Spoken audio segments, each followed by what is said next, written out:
All right, everybody, welcome back to The Code. It's kind of exciting. This is our first one that we're going to have some video to go up on YouTube.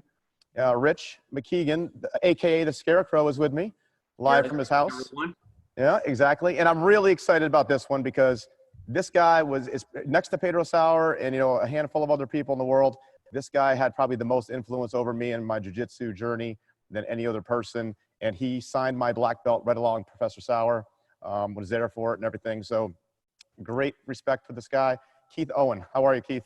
Woo, I'm awesome. Ready to go. Excellent. Yeah, so Excited to be here, fellas. It's a little strange because I'm sitting in my academy on a night that normally this would be packed with Coach Navarra's, Thursday night no-gi class. But under the circumstance of this whole COVID-19 thing, we're in an empty school with just me sitting here. Rich is home in his lair in the basement. And then Keith is obviously back in Meridian, Idaho. So locked in my house. Locked in your house, exactly. So, we're not going to talk about COVID-19. Other than that, we're just going to get right into some jiu-jitsu. And Keith, I know that you just got back from our neck of the woods, Boston. You were actually supposed to come down and do a seminar, but we had to postpone that. We'll have it later this year. Cool, and you did a BJJ Fanatics video. Yes. How did that go? Very excited about that. I know we said we weren't going to talk about COVID, but just for a second here, that was about, 2-3 weeks ago when things were starting to happen. And so I flew out to Boston, and then Boston was already a hot spot, so to speak. And I'm like, oh man, do I go out there and do this video or not? And I made the decision to go do it. And I'm going to tell you this, Logan Airport was completely, there was nobody there. I've never seen that before. I've been to Boston, 5 or 6 times through the airport. It's mobbed usually. It's a mob. There's traffic everywhere. Don't even try to rent a car there. And there was no traffic out on the road at all. And I was like, I couldn't believe it. And there was nobody on my flight. And I got to Boston. I was one of 7 people staying at a 135 room hotel, man. There was hardly anybody there. And, went and did the video, and it did great, man. I rocked that out in about 5 hours. Couldn't believe it. Everything was popping. It was going great. And I was very successful. And then I turned around and I got the hell back home. And then I quarantined myself for a couple of weeks, and all is well now. But couldn't believe that there was no traffic in Boston. Just amazing. Yeah, that's insane. It's insane. So it's a funky world we're living in right now. Yeah, it's go ahead, Rich. Sorry. How was the training at Bernardo's? It was good. I grappled with one of the dudes that was there. We just decided to grapple, and it was so totally cool because we were grappling on the BJJ Fanatics mats, man, that you see in the videos all the time. So we just sat there and I'm grappling with this guy. His name's Alex. Totally cool guy. Love the dude. Going to be friends with him. And I used all the moves. I tried to use all the moves that I was showing in the video on him. And I think he liked that. I think he thought that was pretty cool. It's side control top. It's called the Barca Lounger is what I call it. And it's about it's like sitting Keisagatami, and you got the underhook, and you put your head against your temple right here, and you're catching that Americana. It's kind of like a crucifix from the front, from side control. And you shared that with our school many years ago when you came for a seminar. Well, you came to there you go. Seminars. But it's been in my mind, and I've always wanted to do a video on it, and I did it, and just I killed it, man. I felt pretty good about it. So great experience. Mike Zinga there. I met with Mike. Mike and I have been friends for a good long time, and I got to catch up with him, and he's just a cool guy. And I really appreciate, going off topic here. Well, not really going off topic, but going off to a different place here. It was really cool that they gave free videos to people so they could, Bernardo Ferreira gave free videos, and then Tom DeBlas did. And then, you could get one on, Judo Fanatics. They gave away a lot of videos, and I really appreciated that. So. John Danaher gave away his solo drills. Yes, John Danaher gave the solo drills. Thanks for saying that. Yeah, totally cool. He actually purposely left New York, got on a train, and went up there to film that just for this reason. Yeah, it's a good idea. Didn't know that. Yep. So those videos are getting a lot more people interested in jiu-jitsu, I think, and they're, especially newer people now have access to so much other stuff that we did when we first started doing jiu-jitsu. Yeah. There wasn't the internet and all that stuff. And But outside of that, what do you think? How do we bring more people into jiu-jitsu? I know you got a successful school. We got a pretty successful school. People ask me all the time, from other schools, how you guys bring your students in. I can't really answer that myself, but how do we convince people to train that maybe don't see the value in it? Well, and again, this is a tough time right now to convince people to come and train. But I think in the near future, I'm telling you, another 3 or 4 months, I think things will be back to normal. I feel really positive about it. And I think I want to say this, and I know we're not really talking about this virus, but it's really making people go away from any kind of friendship. I guess human interaction is what I want to say. So just for the human interaction standpoint, jiu-jitsu is fantastic, man. And I think most people go to jiu-jitsu and that is who they see every day. I mean, that other than their coworkers and their family, maybe that's the people that they see. So if you really want to build a friendship and make a lot of friends, I want to tell you, going to jiu-jitsu classes, I think is one of the ways that you can do it. So just building relationships is good for adults, especially, not to mention, at least in our case, self-defense. So learning self-defense, I think is a good reason, depending on where you're at. But I think getting in shape too, I mean, there's various reasons, but getting in shape and making friends and learning self-defense, I think is I think the places we need to hit. And I wasn't really big on that building friendships until recently, when I don't have any friends around anymore that I can go over to their house or anything like that. And so I think that's going to be important going forward, is how to get people to come and take class. I mean, you need to hit those things individually for them to make them go, oh yeah, I can make new friends here. Because I think people really want to make, want to have some close interactions with people and make friends with them. And then you get to grapple too, dude. And how much fun is that? That's an awesome time. Yeah, I agree 100%. It's funny because we've been doing those, the best thing we can do right now, those Zoom classes for people on virtual classes. And one of the biggest comments I get from people, either during it, at the beginning or the end, or later, they'll text me is, the workout's great, but is under the circumstances the best we can do. But just seeing everybody on the screen and hearing the different coaches and their voices and stuff made me realize how much I not only miss jiu-jitsu, but miss the people there. Yeah. And, sometimes during class too, I try to be punctual in the things that when I'm doing class, I try to start it on time and I try to finish it on time. So what I decided to do, because I wanted to build more camaraderie, I started every once in a while just taking 5 or 10 minutes before starting and didn't show up, go and do something else and let people sit and talk, and then I stay after class as long as anybody wants to stay to BS. If you want to BS with me, I will stay till, another hour if you want to, because I see that everybody wants to talk to the head instructor, but everybody wants to make friends too. And I think that's an important thing for us to remember as well, as opposed to just having class and then leaving really quick. And I think the issues that we're facing now, like you just said, brings people back to go, wow, I really do have a family down here at this school. I have a bunch of friends here. And I think that's what's really going to help us in the martial arts business, get people back in. So their friendships and I think that's why people quit too. They don't feel like they're making friends. So, well, there's my next question is, what about the people that did train and then they take that little break off and then they, at some point decide, oh, I'd like to go back. But I've had so many people over the years that would be like, I want to come back, but I'm nervous to come back, or I got to get in shape before I come back and all that kind of thing. What do you say to those? Because I think they're embarrassed. I think sometimes they're embarrassed. Like I got my blue belt and then I left and I don't want to go back and have to, I'm not going to be the same I was. I've been gone for a year and a half, whatever it has been. What do you say to them? Well, it's hard to say anything to them because they're gone, right? But if a guy did want to come back, I think it's hard to come back, Rob, when if you're at a school where all they did was kick the dog snot out of you all the time, right? And there's some various reasons why people quit. Maybe they got beat up too much. Maybe they're injured a lot. You could be family reasons and things like that.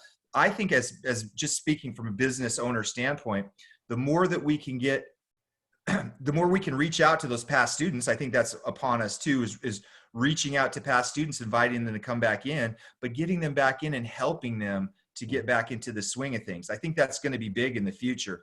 When I'm not telling anything that you don't know, but when we started, dude, it was sink or swim, dude. You're getting, I came home every night and my wife would say, "Did you get into an actual fight?" yeah. I mean, you're beat up. Excuse my language, but I got the shit kicked out of me, man. I was beat up all the time. And it's a different paradigm today. There are a lot of people that don't need those black eyes, and we're just crazy. Let's just admit it, dude. We started that stuff because it was hardcore and we liked it. On the feet, crazy. Striking. It was really more like MMA. Yes, we were rocking that. And I've been in so many garages, dude, where I've been doing all this stuff. And I think it's different today. People are not as crazy, I guess, as we are, but they want to do jiu-jitsu. That we just need to get them to be able to enter into our system and not get injured and keep going where they have a good time and are enjoying themselves, so they don't want to quit, right? And so that it's easy to come back, right?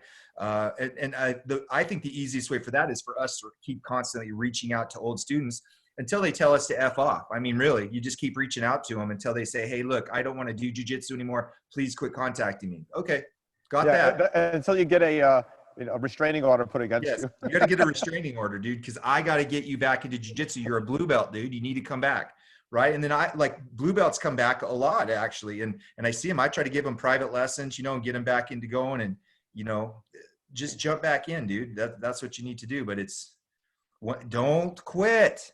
It's so hard to come back. Don't quit. Just keep going. But your why has to be important. I mean, the why are you doing it, right? You were you're a police officer. You needed that. That why was big. You know what I'm saying? For other people, they just need to understand the why of they want to do this, the goals. This is what I want to do. And it's our job to be jiu-jitsu drug dealers, man. We need to sell them jiu-jitsu, hook them on it, and then reel them in so that they don't want to quit and they want to keep going. And the cool thing about jiu-jitsu is it doesn't wreck your life like drugs. So we're doing something positive. That's it. It's a good addiction. Yeah, it's a good addiction. Now, do you have a fundamentals class at your academy, Keith? Yeah, we sure do. We have a fundamentals class, and then we have a intermediate advanced class. And the fundamentals class, we just continuously go over curriculum. What I do at my school is you don't have to grapple right away. Some people do, like some people are crazy and just want to grapple right away. Fantastic. Jump right in. That's exactly what jiu-jitsu is all about. However, some people are a little hesitant, and my job is to take weak people and make them strong. All right. You don't have to be strong to come into jiu-jitsu and start out. I take the weak people and we start them out slowly, and they work on drills and they're working on positions. And they have opportunities to do private lessons, and all we're doing is you don't have to grapple, just build up and do the drills and work on it. And pretty soon when you're comfortable, start grappling. To get your blue belt though, you got to grapple. I mean, that's the only, you're not getting a blue belt from me unless you grapple like a blue belt. Mm-hmm. But before that, I don't really care. You don't have to grapple. So that's something that's different about me. But Professor Sauer, to be honest, our professor is the one who talked me into that. Before that, I was like, no, everybody must grapple right from day one. Well, if we were going to do race car driving and we're going to do like Formula One, right? And you go, hey, Keith, we're going to do Formula One racing. We're going to go about 200 miles an hour. And I go, hey, Rich, I'd really like to just go slow, and work up to it, maybe go 50 miles an hour. Go, no, dude, 200, we can do this, right? We could do. I would be scared as well, right? Because I don't know how I'm going to do it 200 miles an hour doing left turns. I'm not sure. And so we want to build them up to it, at least in my perspective. And it works great, man. I just want technical jiu-jitsu people. All I need you to do is show up, be a good person. I can take care of the rest, right? If you'll just listen to me, do what I say, I can take care of the rest. And you don't have to jump in the water, in the deep end of the pool right off the bat. And I think that helps getting people to try out jiu-jitsu. Now, I agree with that. Rich will probably have something to say about this too, because he's obviously full-time here at the academy and does a lot of the classes and stuff during the day, especially. But we have so many people that once they're here for a little while, we'll ask them, well, why'd you come here? Versus we have people that'll drive by several other schools to come here, and their answer is always pretty consistent. It's like, listen, first of all, the schedule, really, you have a lot of classes, you have a lot of good instructors, you have a lot of black belts that are quality, but the real big thing is you have an organized system with a curriculum. We're off to the side working with other white belts, learning the fundamentals of the art, and there's a system to it. And I'm not walking in day one and trying to berimbolo to the X guards, De La Heave, all this crazy things that they don't even understand what's happening. Would you agree, Yes. Rich? Absolutely. It's like I saw such our retention for new people walking in the door skyrocketed as soon as we had that fundamentals program. We got all the kinks out of it, and it's like the instructors. It's beautiful. And Yeah. once again, it was kind of like we've gone back and forth on the rolling. We've kind of held people, and then we kind of sat there and we're like, all right, maybe they should roll it first. And then we kind of came to an agreement of like, all right, if you're comfortable and you'd like to roll, it's like, we'll see how you work. We'll see how you drill, and then we'll move. But we never have people roll on the first night because they're just going to get hurt. Yeah. It's Rob's got a great analogy. It's like going to your first swim lesson, then being tossed in the deep end. Yeah. It's, you have a few people they'll thrash around and swim, keep their head above water, but then they pick up bad habits. And then all of a sudden it's like, they're not actually learning any of the strokes. And it's like, months down the road, they still have those bad habits because that's what worked for them at first. Yeah. It's freaking scary to start your first class, man. Like you go into your very first class of jiu-jitsu and, most schools have no structure. Most of the guys don't come up to you and shake your hand or anything. They're looking at you. You're just another freaking white belt of the 2,000 white belts that have been there before and have quit. And most of those guys are looking at you like, I'm going to kick the crud out of this guy. Right. So you're really going to go get mugged on your first class. Now, Rob Magao, he liked that crap when he first started. Yeah, come on and mug me, brother. I'll do that. But most people are not like that. They're scared. I hate scared. They're hesitant. They're uncomfortable with what's about to happen. And we try to make that process, at least for our school, try to make that process easy for them, stair step them up, build their confidence. Adults are just big kids, man. They want to have a good time. They don't want to be scared, and their confidence a lot of times isn't very high.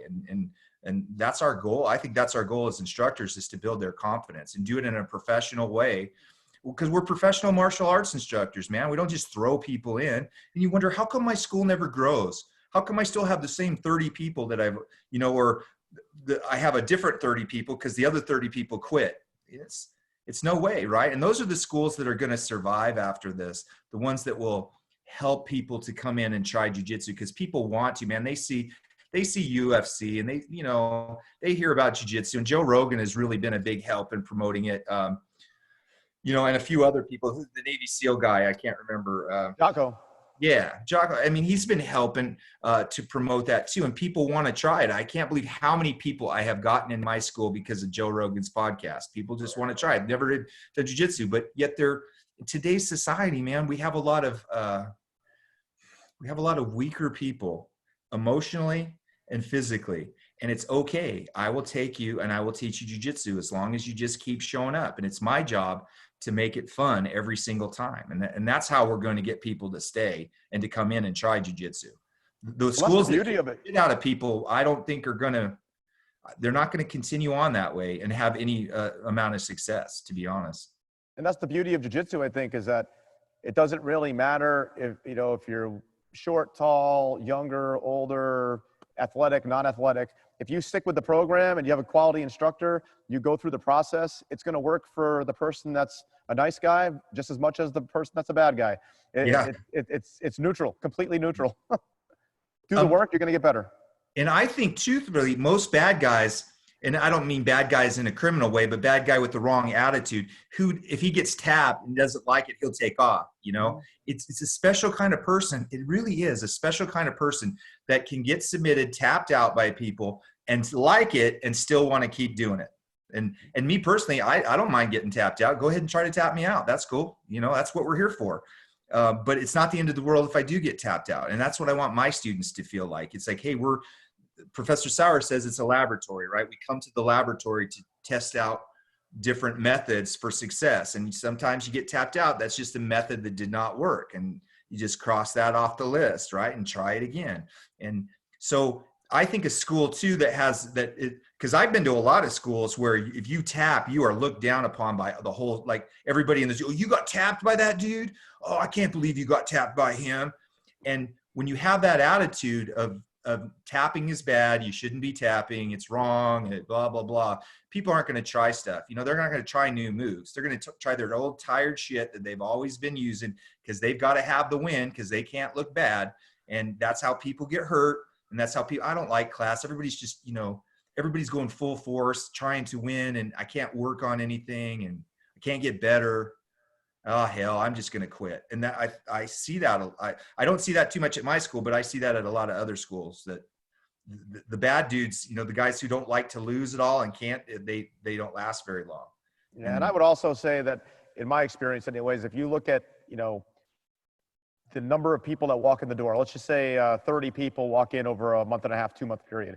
Out of that 30 people, you might have one, maybe two that have any inclination in like high, you know, competing or MMA or anything like that. The other 28 or 9, they just want a place to go, to work out, to be part of something, to learn some self-defense, to start to learn the art of jiu-jitsu. And maybe after you kind of wean them into it a little bit, they'll discover competition and want to do it. But that initial number of coming in, they're not looking for that. It's a small number. And if you cater to that small number, that's all you're going to have is them, and you're not going to have a big flourishing school. Yeah, I agree with that totally. Yep. You're right. It's funny because, you know, we talk about this quite a bit. And then, I don't know, it was a couple months ago. And it was like right after class. And this guy comes in, he talks to me, and Rob's like, what did that guy want? To be a world champion? He never came back. I haven't seen him since.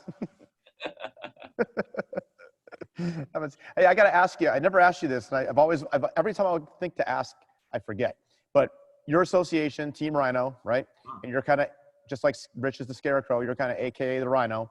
Yes. Did Professor Sauer, because I know he was assigned the Cobra by LEO and stuff like that, and he assigned me an animal when he gave me my brown belt. He assigned me an animal. But did he assign you to the Rhino, or did something else?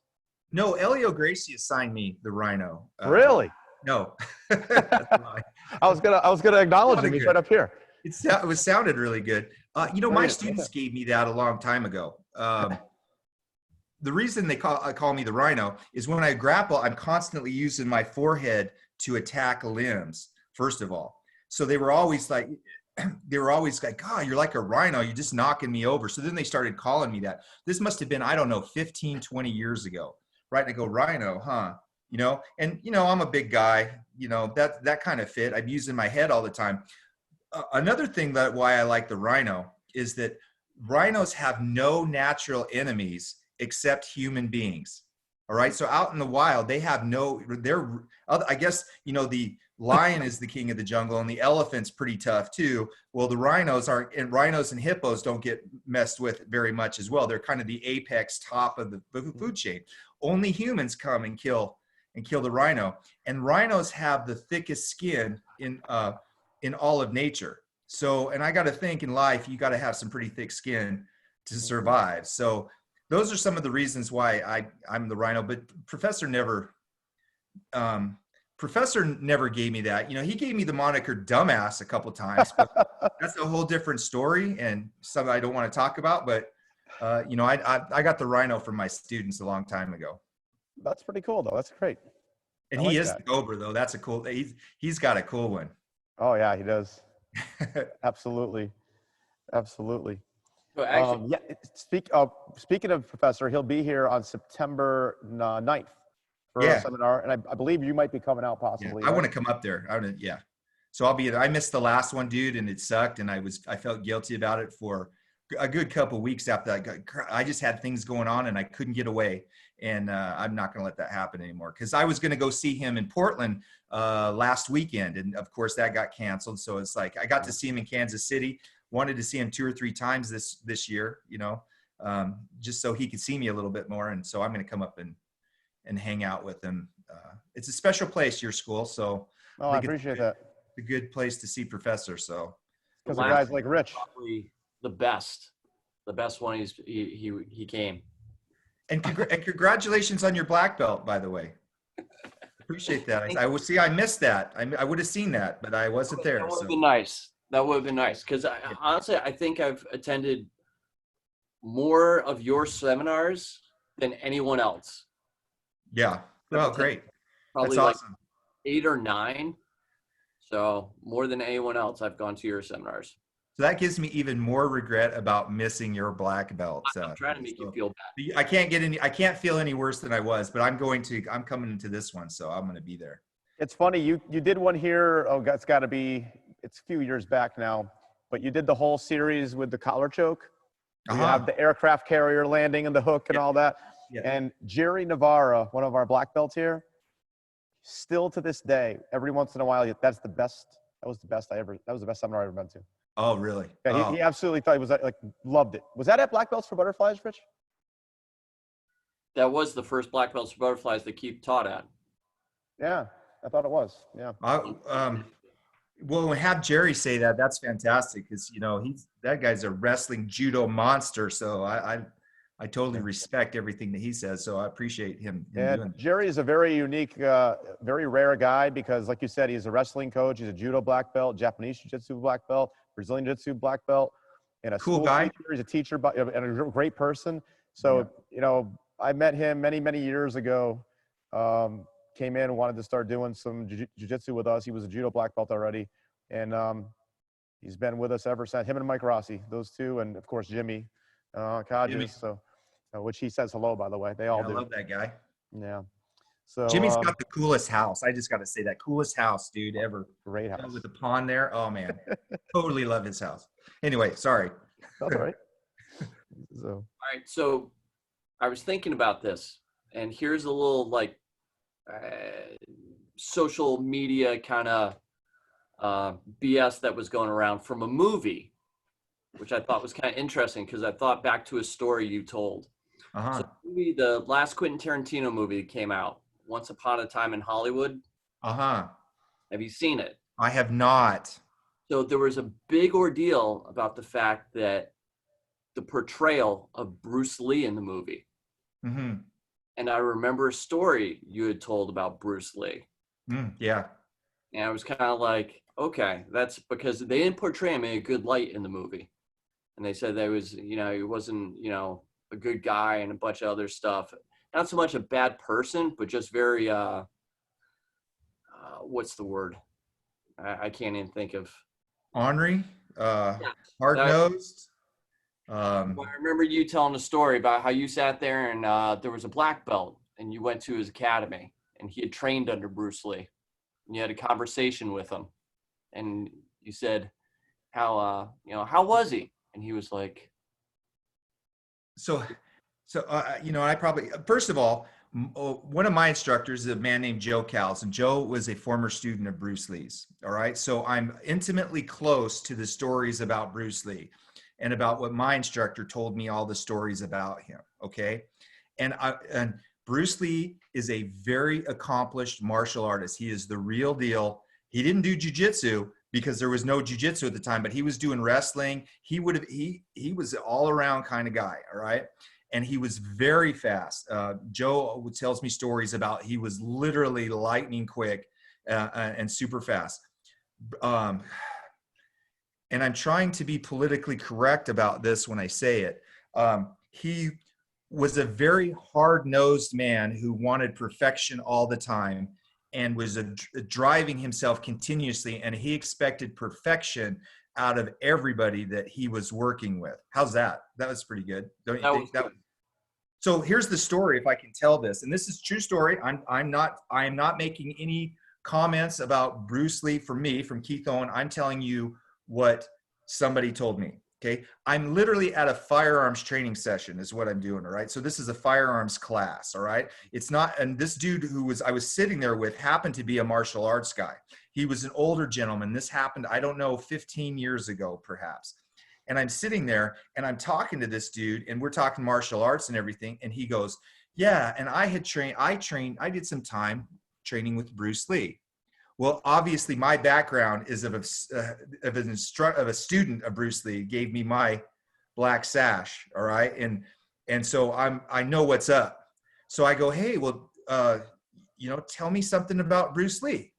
And the dude looked at me and he looked at me and goes, hey, you want me to tell you what Bruce Lee was like? Well, Bruce Lee was an asshole. That's what he said. And I went, and I went, wow, you did train with Bruce Lee, didn't you? Wow. And and because I had heard that too, right? I've heard that from a lot of people, right? Not from Joe. My instructor never said a bad word about him, all right? Never said, but told me the stories that you could just infer from this, all right?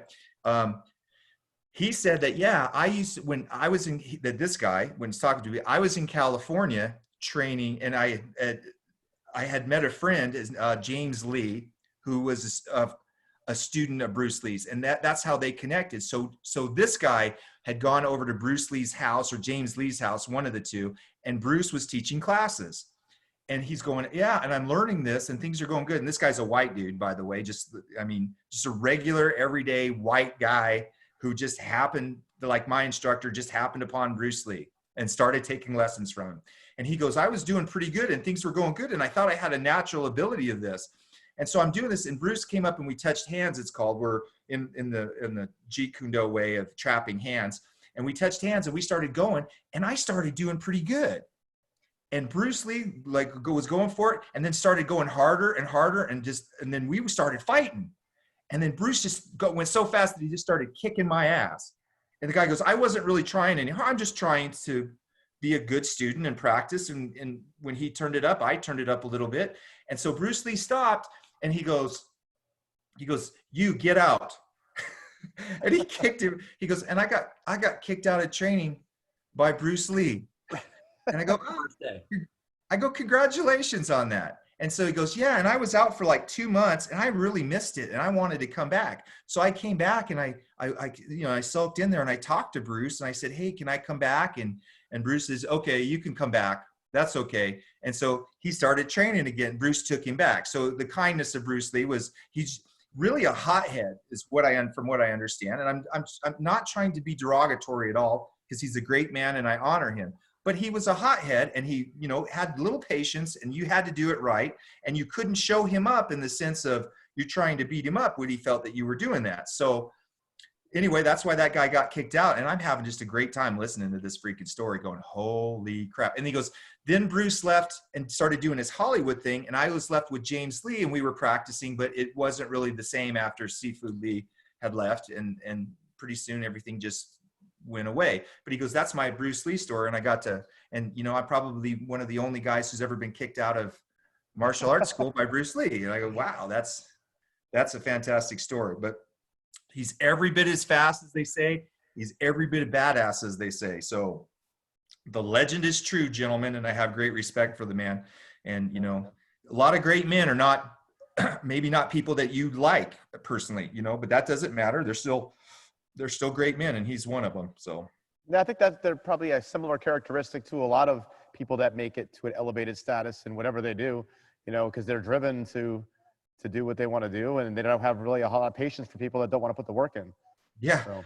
I've met a lot of assholes in Brazilian Jiu-Jitsu who've been really good instructors, but I haven't liked them as human beings. So if it all came down to you had to like somebody before they had value,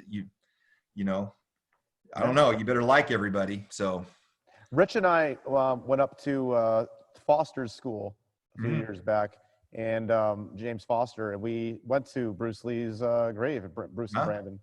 Well, I've been there too. Yeah, you have to make that pilgrimage. And I feel so sorry because, Bruce Lee and Brandon Lee are together, but then right in front of them is this lady's tombstone. And I know this poor lady, I look at her tombstone and I go, oh, you poor lady, everybody's standing on you all the time, because they're always trying to get around and find, and then you have to walk, literally, poor lady, you have to walk over her grave to get around there. And it's just sad. And next time I go, I'm bringing her flowers. So. That's great. That was pretty cool, wasn't it, Rich? I wasn't expecting to have the awe when I got there. And it's once we actually sat there, and it was very, very just an amazing feeling.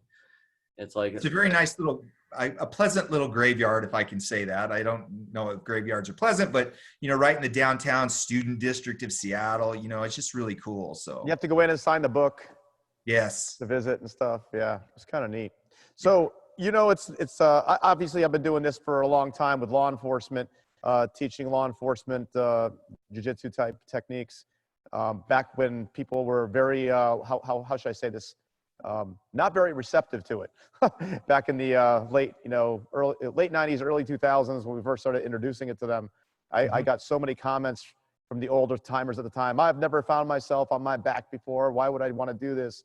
That kind of thing. But we're starting to see now, I think, probably because of the popularity of jiu-jitsu and MMA over the years and a new generation becoming law enforcement, a lot more are in tune with doing it now.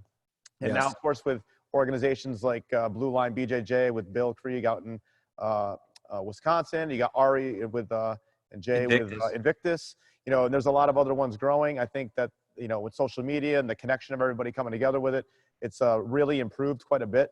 And I know you were head use of force instructor in Idaho Police Academy for a long time, kind of shadowing what I did out here in Connecticut. And do you think it's getting a lot better now, a lot more training? And I feel like it is in my school, but I could be a little jaded with my opinion because so many of them come here because of my background and stuff. But do you think that more and more cops are training now? Well, I've been out of that for about 3 or 4 years now, so I'm not intimately close to what's going on in the law enforcement community as far as what police officers are doing all over the country, like you are. I mean, you hear about it and talk to other cops. I'm just going to be honest, man. I guess that's why I'm on this podcast today, is for my honesty. There are a lot of freaking lazy cops out there, man. And there are a lot of people who, and I was a deputy sheriff for Twin Falls County in Idaho before I did before I taught at the Post Academy. And there are a lot of lazy dudes, man. And something happens when you put on a uniform and a badge and your duty belt and everything. You turn in your mind to be this superhero, and you're Superman complex. Yeah, and you're told you can't lose, all right? Which I think is good. This is not wrong. It's not bad. Police need to win, right? But then they have this inflated idea of how good they really are when the shit starts coming down, and you've been in fights. I've been in fights, dude, and it's going a mile a minute. And if you're not a warrior who's able to handle that, you'll start just going black, and you won't remember things, and you don't know what you're doing. You'll grab somebody else's wrist. I mean, you're grabbing one of your buddy's wrists and trying to jam that. It's like, I think a lot of cops first, and again, I'm just being honest about this, man. And I can, because I've been in this world. There's a lot of cheap cops out there that don't want to spend the money to do jiu-jitsu as well. So just say this, we're probably going to have 70% of the cop population who aren't going to be interested in doing jiu-jitsu. They don't like tapping out. They don't want to lose. They don't want to pay money for it. They want a cop discount. And I probably taught thousands of police officers, and I probably only had 30 come to my school and actually take lessons from me. And I'm not saying maybe they went to a different school. I'm just seeing 30 in general that went and decided to go and continue on. I gave one a black belt, actually, a police officer a black belt, which is completely cool. But I think a lot of cops, I think it's an uphill battle, really, because the police, a lot of those guys don't want to continue becoming good at jiu-jitsu. So they don't like to lose again. So I guess I'm repeating myself, but we can't help that. We got to get the people that do want to train. And I think that's why we need to make it mandatory in police that you have to at least do grappling, because I've had about 7 or 8 people call me and tell me what I've taught them has saved their life when things were going bad for them. And and I want to tell you this, if you'll just do jiu-jitsu, just get a blue belt, man. If you're a cop, that's it. If you want to quit, you don't want to do much, just get a blue belt. All right. Yep. Be a blue belt level, because that's super high compared to the people you're out in society with arresting.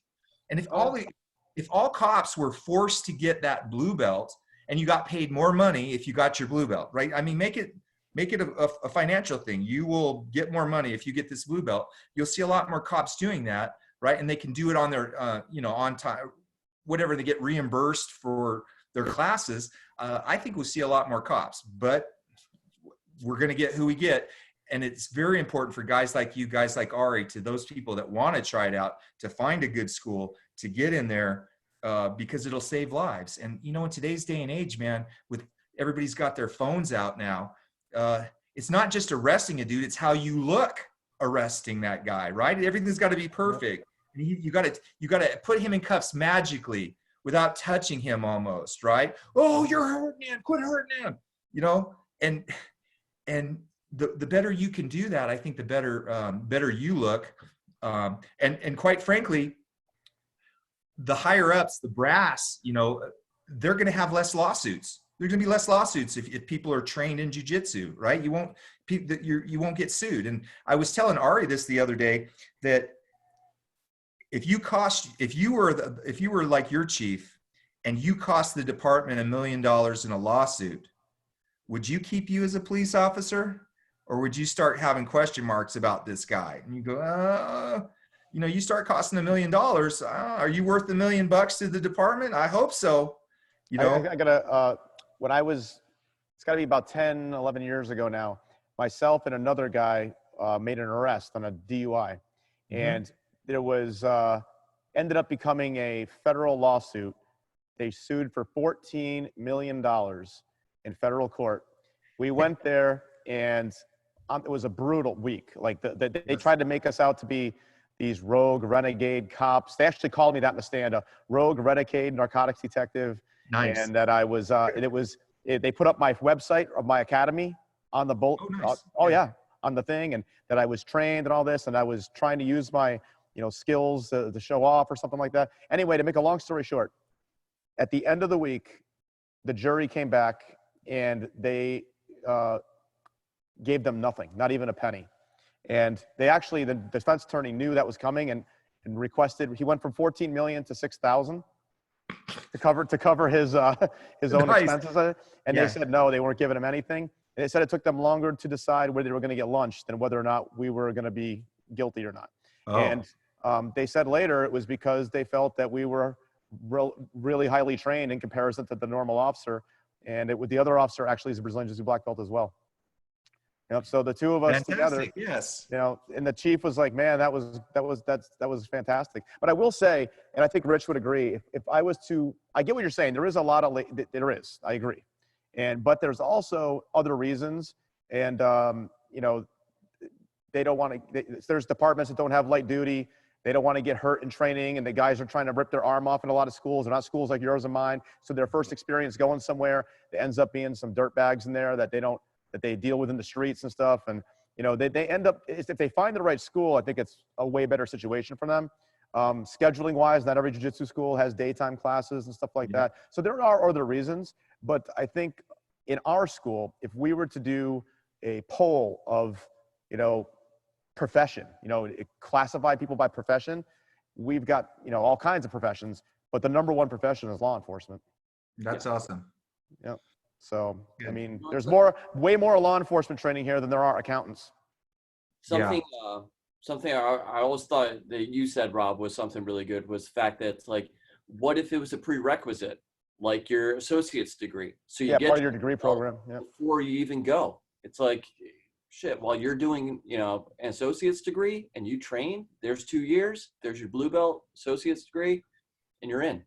And you should instantly make more money too. I really think hand in hand, money needs to play a part in this.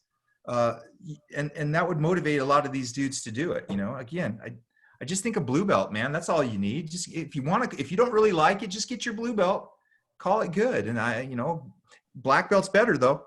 Purple belt's better than blue belt, but you know, whatever. Right.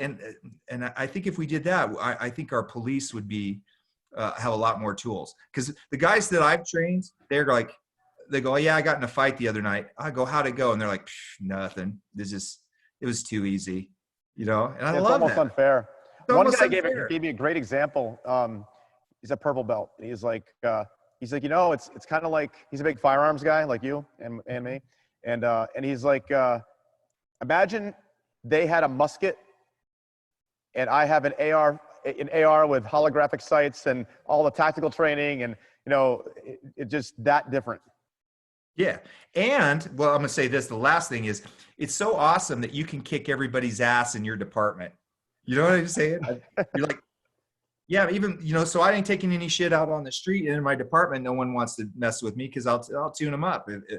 And I like that when I was training. It's like, yeah, it meant no one's going to mess with me, because we can go to the mat if you want to and solve this. And it's just really cool that, you know, it's a big self-esteem kind of thing. And I think you'll be a better police officer if you just start training jiu-jitsu. I really believe it, you know? It's also a problem-solving art. You're constantly trying to solve problems while you're grappling, and you're stuck in bad spots and trying to escape and trying to survive. And in the real law enforcement world, you're constantly solving problems all day. You're constantly trying to figure things out and get yourself through things. But I think the number one thing for me all these years, the self-defense is great, the fitness is great, the camaraderie is great. It's very similar to being in a police department with that same kind of camaraderie. But I think for me, just the mental release when you're every day, going to all these calls, seeing fatal car accidents and, domestic violence and child abuse and people overdosing on drugs and different things like that. And you can come and bow onto that mat and kind of leave your problems at the edge and spend 2 hours rolling around on the ground. And you can't think about all that stuff when you're trying to defend your neck. That's right. You feel way better when you leave.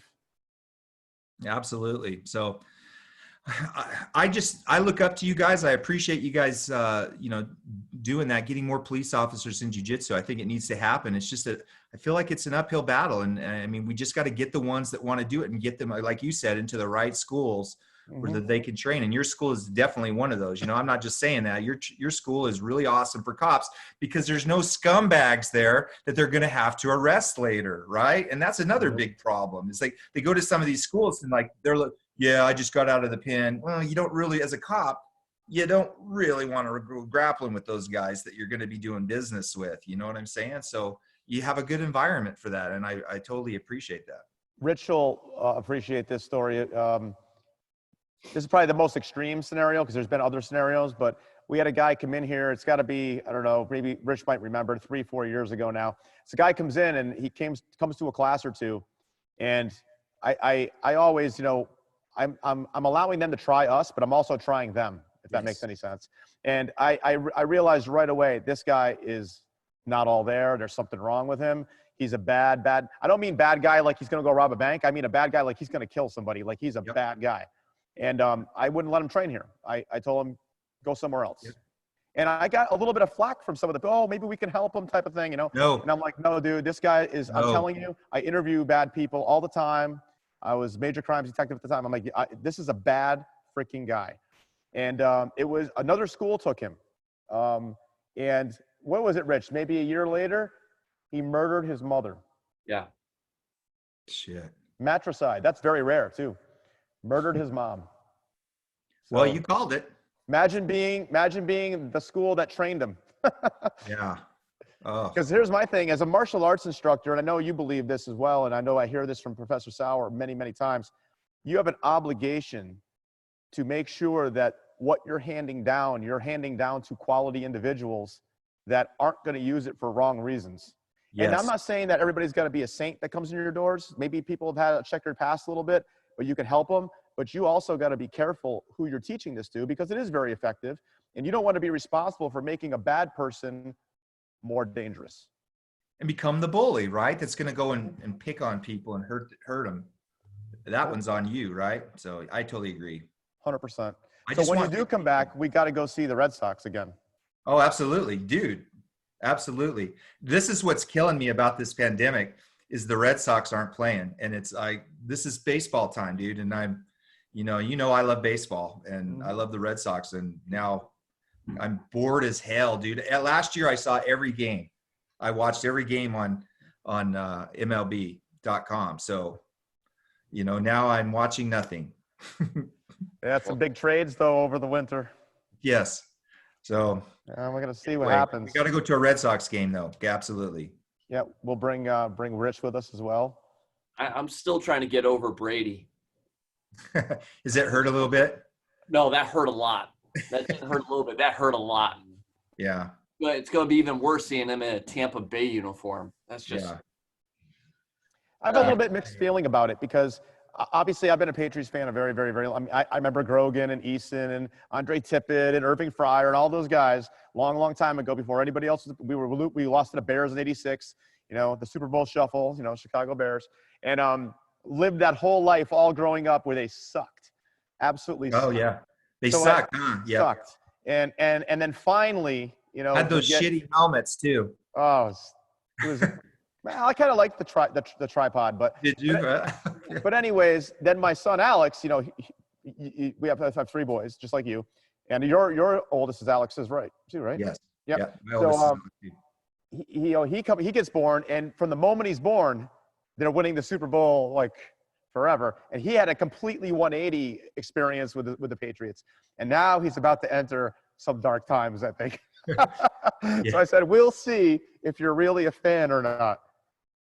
Yeah. Well, I'm sorry, Rich. I'm really sorry about that, dude. I like Tampa Bay. I like Tampa's uniforms. Do you? Yeah, I kind of like them. No. You like Tom Brady in them? Well, I wouldn't go that far.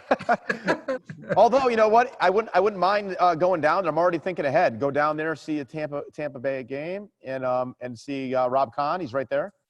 Oh, he's one of my favorite jiu-jitsu instructors, man. Yeah, he was just here a few months ago. Oh, He's yeah. just phenomenal. He's legit. He hardly even knows me, dude. It's like I'm fanboying, but like I've seen lots of his videos, never met him, seen lots of his videos, stolen a shit ton of moves from him, and that guy's legit, man. Lots of good moves. The last seminar he came here, like everybody was just kind of like, you know, at the end of it, they're like, damn, that was great. You know, Damn, that was he puts great. on a really, really good seminar. He's a good guy. And he's been there like way before anybody else was even thinking about doing jiu-jitsu. You know, he was in the mix. So yeah, real good guy. I know he wonders, why does Keith Owen like me so much? What is like Well, no, you did meet him because you were here. Black Belts for Butterflies. He was here. Oh, he was. I did meet him, didn't I? Yeah. Oh, okay. Man, I'm sorry. I can't remember. There was a lot of people to meet, Because though. Renato Tavares was here for that one. Yeah. He's got great stories too. Oh, that's right, huh? Yeah. That's always one of my favorite parts. Like when Professor comes, is like going out to dinner afterwards and hearing the stories of. And when I got my black belt, we had a great dinner, and he was talking about the garage days and training with Elio and Hickson, and I love hearing that stuff. I geek out on it. So he's got always some stories. Yeah, Rob was one of the. I think he was the first to go out to Torrance for Rob, yeah, for the Gracies, and it's like his stories about that are hilarious. Him and Hoyce, and there's some good ones. And we got a few other black belts in the area that went up there, and so it's cool to sit there and hear those stories, which I always enjoy. Yeah, 100%. Now you started getting into jiu-jitsu in a Blockbuster video, right? Oh, who, me? Yeah, you. Yeah, Keith Owen. Well, I have been to a Blockbuster video. I will tell you, I've lived long enough to. Nothing's worse than there's no video behind the. Oh yeah, and you go up to the counter and you follow the person with the cart. Yeah, right. Do you have this video and stuff? Well, to make a long story even longer, I started reading in Blackbelt magazine. I'd already been a black belt, and I was reading in Blackbelt magazine about these guys named the Gracies, right? And they were like, how they're kicking everybody's ass. And I'm like, oh man, this is, and I loved pro wrestling when I was a kid, dude. I'm telling you, I was big into pro wrestling, and I did some high school wrestling, and I thought it sucked. And no offense to high school wrestling. I just didn't prefer it. And so I started doing martial arts, and then the Gracies came on the scene, and I'm going, holy crap, these guys are kicking people's ass, and they're using chokes and arm bars and all kinds of stuff.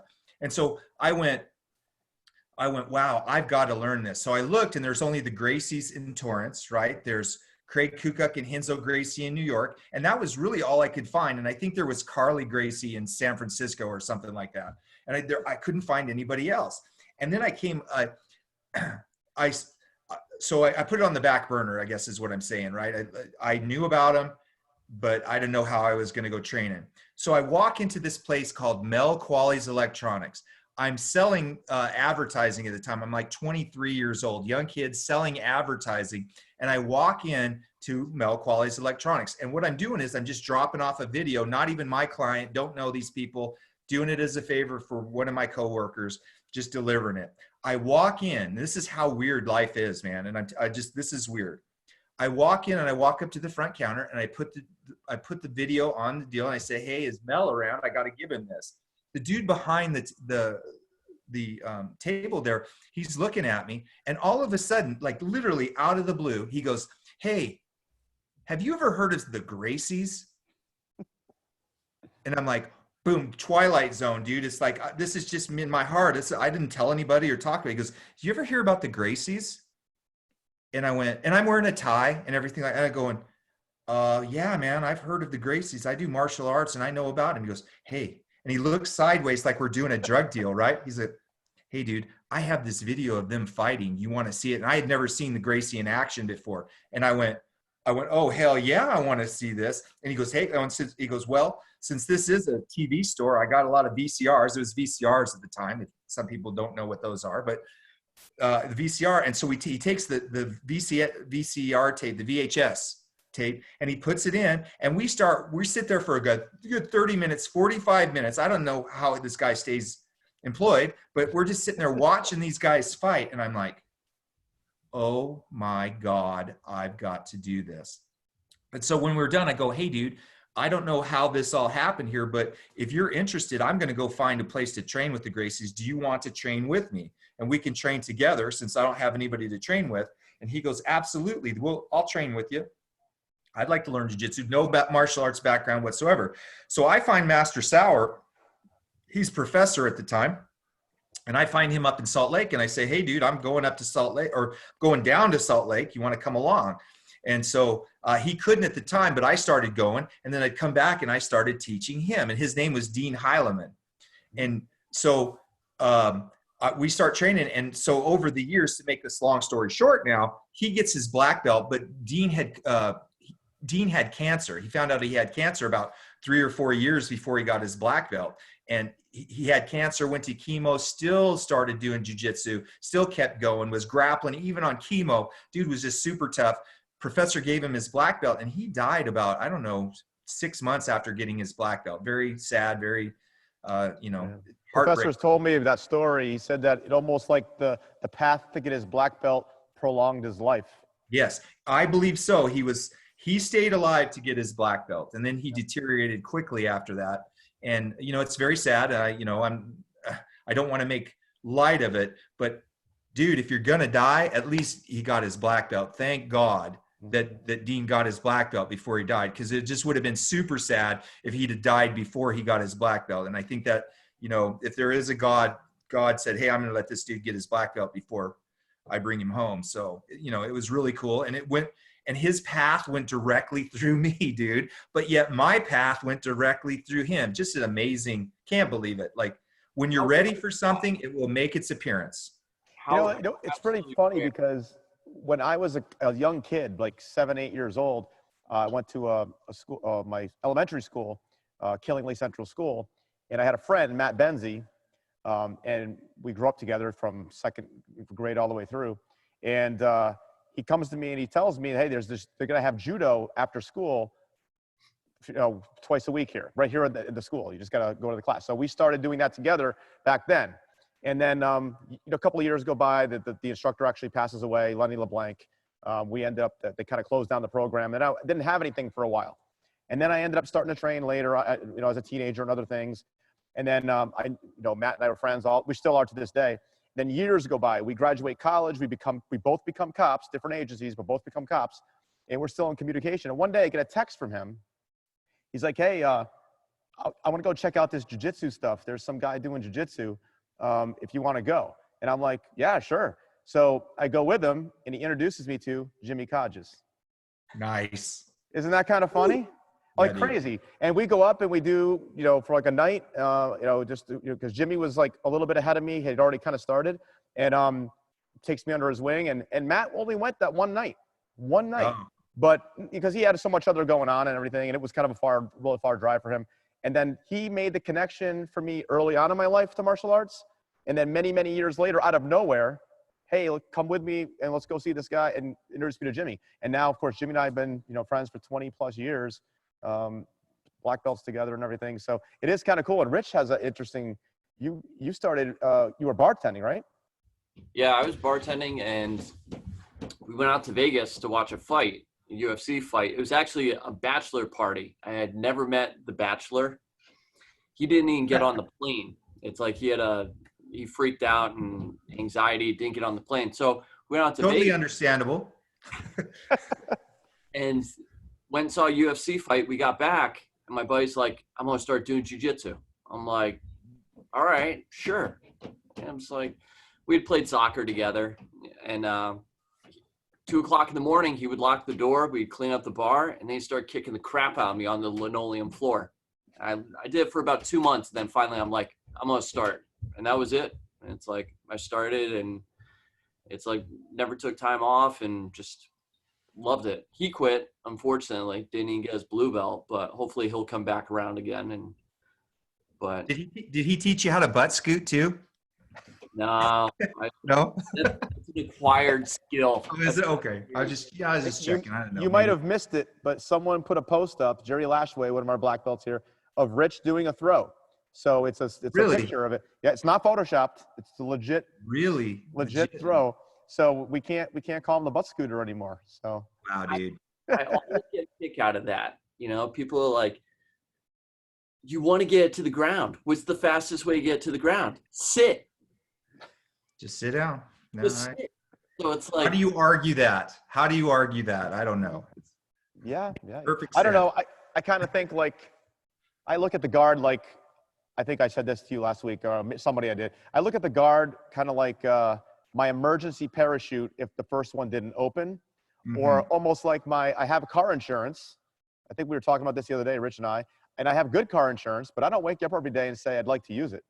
Yeah. You know, it's there if I absolutely need it, and I practice it in grappling and rolling and stuff like that. But in any altercation I've ever been in, I have never chosen to go to my guard. You should just jump guard out on the street. Yeah, with my tack kit on and everything. Yeah, just jump guard, dude. That would be awesome. Just to say you did it, dude. That is something that gets me a little bit fired up, is when jiu-jitsu, even like jiu-jitsu black belts, that just like people that don't do jiu-jitsu, they have everything to say about jiu-jitsu. You know, like, oh, why don't you just get up? Why don't you stand up? Why don't you just get them? I'll just knock them off you. Because they've never been there, have no idea what it feels like to have, a legit black belt mounting you and holding you down and suffocating you. And you can't just get up, right? Well, the same thing kind of applies when you have a jiu-jitsu black belt that has zero law enforcement experience. Yes. And they look at a video of cops fighting somebody, and then they're like, oh, I would grab the kimura and I would do this and I would do that and I would do this. And I'm not saying some of that wouldn't work, but the context for which they understand it is totally different than what it really plays out as.